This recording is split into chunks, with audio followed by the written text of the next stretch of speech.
KDA چورنگی پر ہیں، north آباد block کے سامنے بلاک بی اور ایف ہیں، اور آپ اس چورنگی کا حال دیکھ لیں کہ کیا حال ہے۔ 1.5-2 گھنٹے بارش رکے ہوئے ہو گئے ہیں اور دھوپ بھی ہے اس وقت، لیکن آپ سچویشن دیکھیں کہ ریلے کے ریلے ہیں اور مختلف جگہوں پر آگے تو حیدری پہ بہت ہی برا حال ہے، گھٹنوں سے زیادہ پانی ہے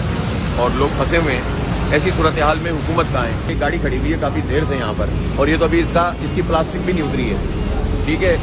اور یہ ڈمپر ہیں یہاں پر کھڑے ہوئے ہیں، کیا بولے زندگی کے ڈھیر ہیں، اندر سب آلائشیں پڑی ہوئی ہیں جانوروں کی، گندگی ہے، تعفن ہے، شہر کو ڈبو دیا ان ظالموں نے۔ تو میں یہ حکومت سے کہہ رہا ہوں کہ خدا کے لیے اب کہاں ہیں آپ کے عملہ، کہاں ہیں آپ کے لوگ؟ رین ایمرجنسی آپ نے نافذ کی تھی، وہ ایمرجنسی کہاں چلی گئی؟ اس وقت المیہ یہ ہے کہ چونکہ کراچی کے مقامی لوگ نہ نچلی سطح پر بھرتی کیے جا رہے ہیں نہ افسروں کی سطح پر ہیں، تو اس وقت جو افسر یہاں کراچی میں تعینات ہیں 70-80% عید منانے گئے ہوئے ہیں